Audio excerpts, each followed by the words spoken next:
Right, welcome to the autonomic nervous system. So we've got a little Halloween theme going on here. So all the learning outcomes are there. And let's begin with the anatomic and functional divisions of the nervous system. So before we can go into the autonomic nervous system, which is a subdivision of the nervous system, we have to know how we divide the nervous system more broadly. So the first thing that springs to mind for most people is the brain, but it's a lot more than that. So we can divide the nervous system by its structure, its anatomy, or functionally. Now anatomically, we divide it in the midline into the stuff that's in the midline, the central nervous system, which is our brain and our spinal cord, and then everything that emanates off that into the periphery is termed the peripheral nervous system. So here's our spinal cord, and here are some roots coming out, and they form a spinal nerve. This is the peripheral nervous system. So the brain's there, the spinal cord's there, all in the midline. Everything else there that is nervous tissue that you can see in the orangey colour is peripheral nervous system. So that's the anatomical dealt with, and the rest of this lecture is the functional divisions. So we can divide our nervous system with this key rule, thanks to the pumpkin. Do you know what is happening? So the functional divisions of our nervous system is based on whether we are consciously aware of it happening. It's all about consciousness. On the left here, yes, we're aware. On the right, no. Now, if we're not aware, it's an automatic process that's happening in the background, so we call that the autonomic nervous system, which is the remit of this lecture. But the somatic nervous system is when you are aware. So if you choose to pick up a cup of tea and to drink it, it's your somatic nervous system controlling the muscles in your arm, bringing that tea to you. You are consciously aware of that drink. Autonomic nervous systems monitor the level of which you're sweating, or your heart rate, your breathing rate, the amount at which food is moving through your gut. You don't control food moving through your gut in the same conscious way that you pick up a cup of tea. So we have clear divisions of our nervous system. So our somatic nervous system, soma is Greek, it means the body, apart from the mind, and the somatic nervous system, this conscious system that we're aware of, deals with exteroception. So reception like reception, so things that we're receptive to from the exter, our external environment. This is pain, pressure, temperature, touch, vibrations, sounds, a whole load of things. Here's a few key examples. All those things, you're aware of pain, you're aware of music playing on your iPod. But what about the autonomic nervous system? Well, autos, Greek, self, it's an automatic thing. It deals with the more internal processes that you're not aware of. Breathing rate, heart rate, your gut actions.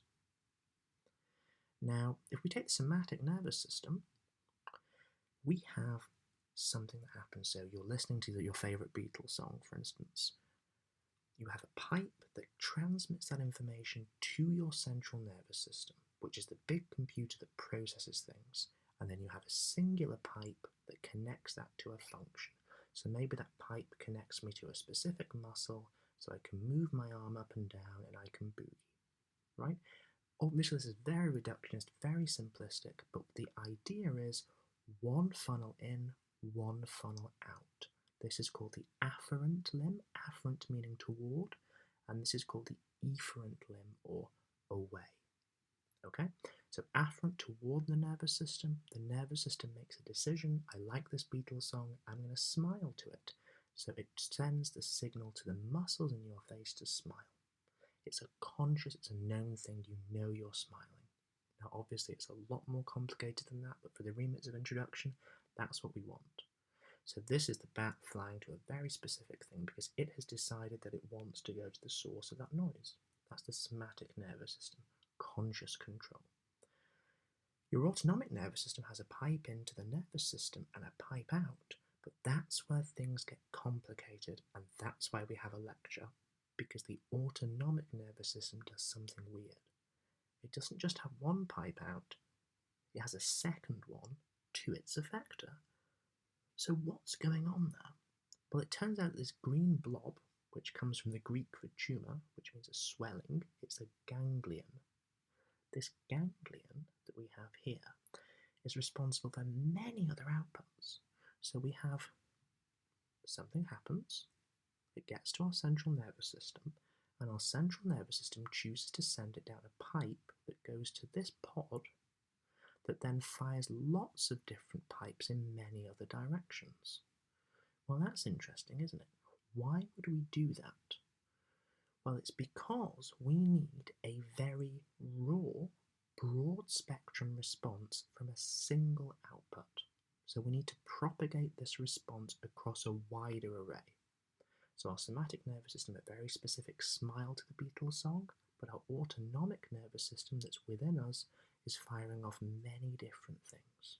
Maybe it's the speed of your heart, maybe it's the speed of your breathing, maybe it's the amount that you should be sweating, maybe it's slowing down digestion because you don't really need to be thinking about digestion when your priority is enjoying a song and dancing around. And actually, if you were to focus on digestion, that might slow you down. So it needs to turn things off and turn things on super quick. This is the role of the autonomic nervous system. Now, don't worry if you don't quite get that, because we're going to go into a lot more detail. The somatic nervous system, very specific conscious control. One pipe in, one pipe out. Our autonomic is widespread, unconscious responses to things. Okay? So I hear something behind me, because it's the Halloween spooky theme. I turn around and it's Sully from Monsters Inc. So I need to choose one of two things at this point. I need to choose whether I fight Sully or whether I run away from Sully. Now, both of these opposite tasks require similar things. Quick heart rate, so I can fill my muscles with blood and energy to run away or fight.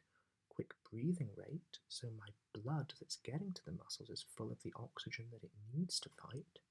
Control my temperature, for obvious reasons. Stop worrying about the non-essential like digestion. I don't need to be digesting my burger for 3 hours when Sully might be about to eat my head off unless I can outrun him. So you need to divert energy from your gut to your muscles. And then my pupils will get massive. You see people when they're afraid, their pupils get huge. And that's to suck in as much light as possible so that you can see as much as possible, because you want to see as much as possible to fight Sully or to run away from Sully to a place of safety. So all of these massive disparate things that are happening all over the body have to happen from one stimulus straight away, subconsciously. When you're figuring out whether you're going to fight Sully or run away from Sully, you do not have time to consciously process all of this stuff. So we have evolved an autonomic nervous system to do that for us. So, somatic nervous system, one pipe in to the central nervous system and a single pipe out. Very specific. Autonomic, one pipe in to the decider, but the decider gives us two pipes with a ganglion in the middle to many different things. So again, as we said, the autonomic nervous system and the somatic nervous system are all about, do you know what's happening?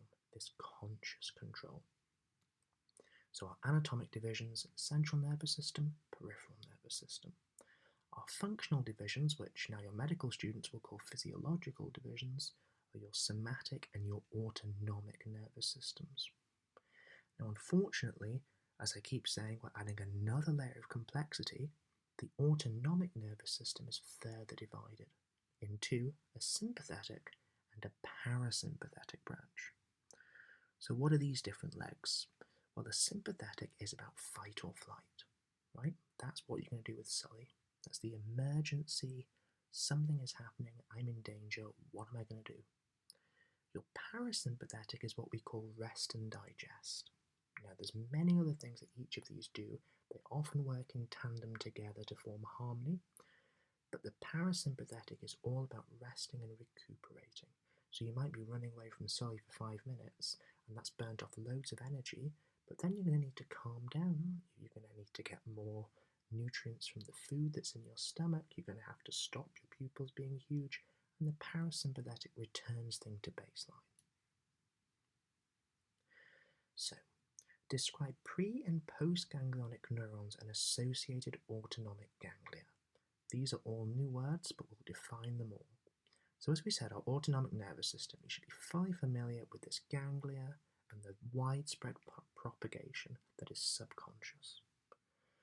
But if we take apart the whole nervous system, the building blocks of the nervous system, hence this brickwork, is this thing here called a neuron.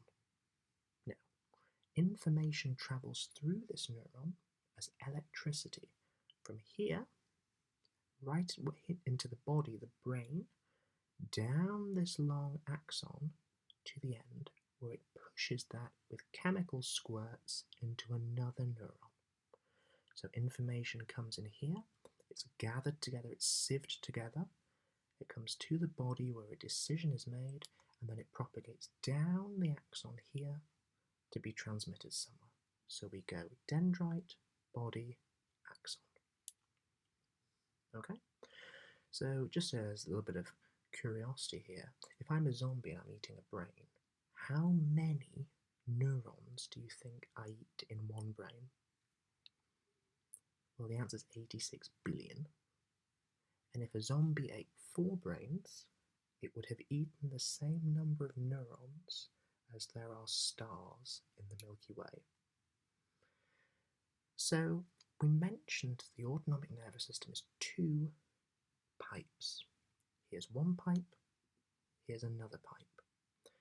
And they're named for their relation to that ganglion that we mentioned before, that swelling. So this one is before it, so it's called the preganglionic neuron, and this one's after it, so it's called the postganglionic neuron. Now this is the ganglion here. So we have our preganglionic neuron coming in, here's the ganglion, and then our postganglionic coming out to the effector organ. So if we divide this a little bit further, our sympathetic and parasympathetics have different ganglions. This is one of the reasons that we can divide them anatomically. We have a prevertebral ganglion, pre meaning before, because they sit on the vertebral column. And then we have paravertebral ganglion, which are also called sympathetic ganglions, because they sit para, which means adjacent to the vertebra, so they sit on either side. And the parasympathetics are called collateral ones because they don't sit near the vertebra. They sit right at the end of the piping. They sit right at the end of where that target thing is. So you'll notice the sympathetics are by the vertebral column in the midline. They're very central. The parasympathetics are all over the body, very disparate, very hard to find. So here's your aorta, with your renal arteries and your common iliacs. You can see here clusters of bodies. These are ganglia. These are pre-vertebral ganglia.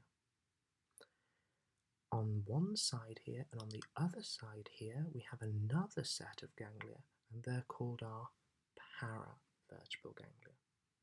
Okay, so there's 2 different sets of sympathetic ganglion chains.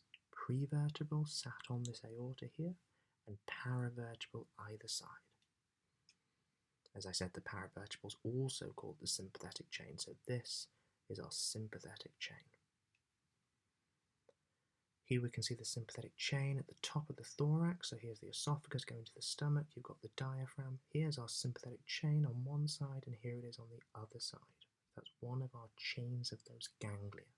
So going into that ganglia will be our preganglionic neuron, and coming out our postganglionic neuron. This is the flow. Here's our sympathetic chain. So the spinal cord is here, and our preganglionic one, which is this, will come out and go into here, go into here. So that's the flow that we're talking about.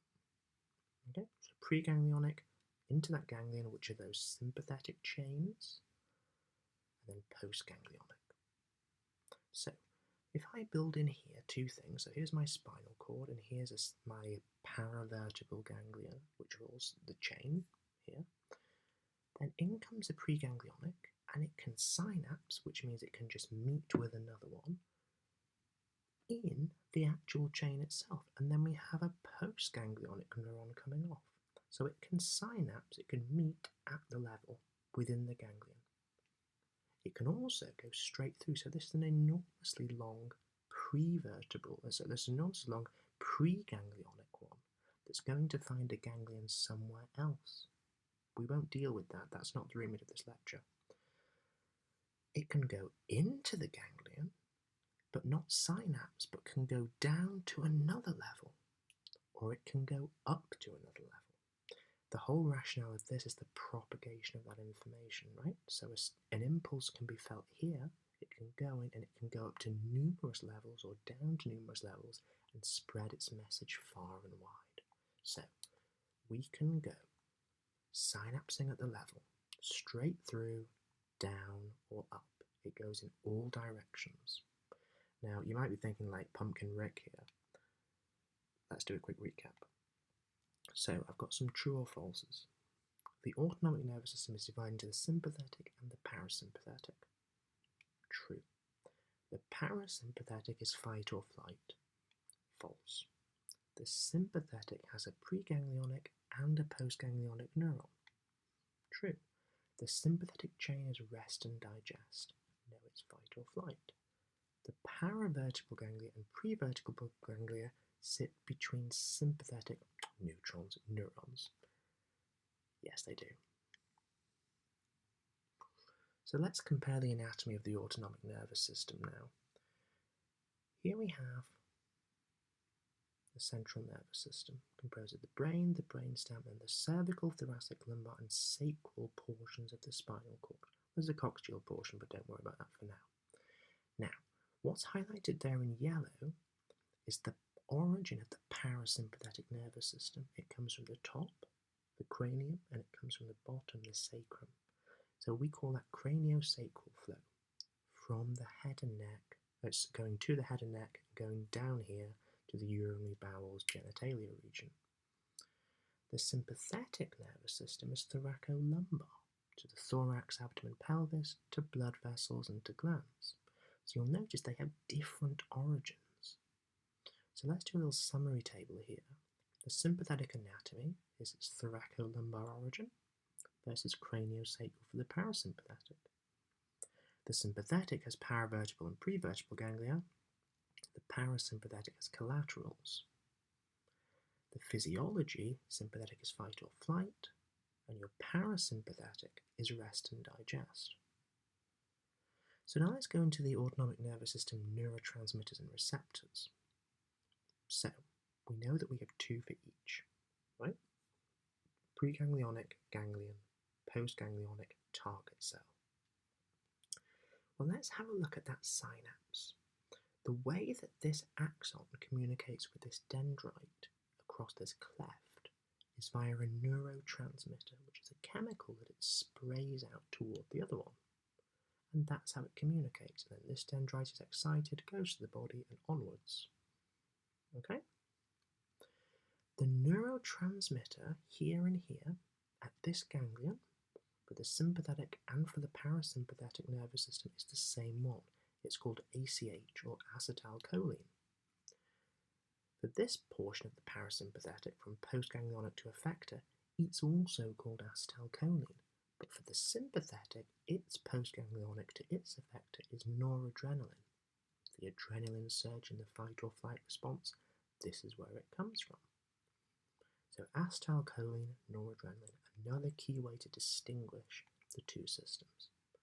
So we can say that although the sympathetic and parasympathetics both have one preganglionic and one postganglionic, although they both use ACH at the first synapse, at the second synapse they use different neurotransmitters, noradrenaline, ACH. Okay, so getting back in this cleft now, if we zoom in on a dendrite, we can see a little receptor, a little lock that's looking for its key. Well, ACH is that key. It binds to it, and that's how the information propagates through the cell. So we have ACH, ACH, ACH, noradrenaline, with their named receptors, the ACH receptor, the ACH receptor, the adrenaline receptor. Now, unfortunately, these ACH receptors have different names. So at your ganglion here, they're both nicotinic, because they also bind nicotine. This one is called muscarinic because it binds muscarine as well as ACH. So we have different subclasses of the receptor for acetylcholine. The neurotransmitter's the same, but the receptor's different. And you can remember that by saying before anything, have a fag first, right? Have a cigarette. Nicotine first. Got to get your nicotine hit. So how does the autonomic nervous system differently affect its target cells? Well, here are a few different target cells, and you can have a think about what they would do, fight or flight. So sympathetic will upregulate the heart, upregulate your breathing, downregulate the gut because you don't need to be digesting in the 30 seconds you're fighting Sully. It's a waste. Pupils, we've said, massive, they grow. Blood vessels, we've not talked about yet, but they're going to constrict or dilate in order to send blood to where it needs to go. So to the core muscles, to your brain, to your heart, to your lungs, away from your gut and away from your periphery, so your fingers might start to get cold. And this ties in nicely with the autonomic dysregulation correlates. So this is the phenomenon called Raynaud's phenomenon. And what we've seen here is the sympathetic nervous system has been too overactive in this patient. They've got a bit of sweating going on here, but also they've clamped down these blood vessels because it's the periphery. So this ulnar circulation here is not supplying the fourth and fifth digits sufficiently, and so the fourth and fifth digit are very pale. Here's another example. This is one of the cranial outflow of the parasympathetic nervous system. It's called the 10th cranial nerve, the vagus nerve. It has an effect on these cells called parietal cells in the stomach. It makes them secrete more acid because it's the parasympathetic nervous system, okay? If you've got a patient secreting too much stomach acid, the old treatment, and a very non-conservative, very invasive treatment, is to chop the vagus nerve, to stop part of the stimulation to the parietal cell. It's called a vagotomy or a vagotomy. And this is a megacolon.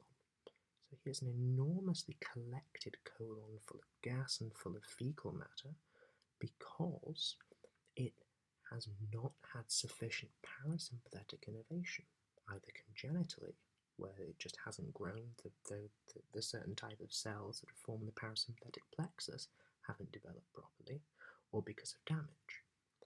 And because of that, it has swollen massively. You can see it on the radiograph here, and you can see it operatively there. And that's my talk. Thank you very much.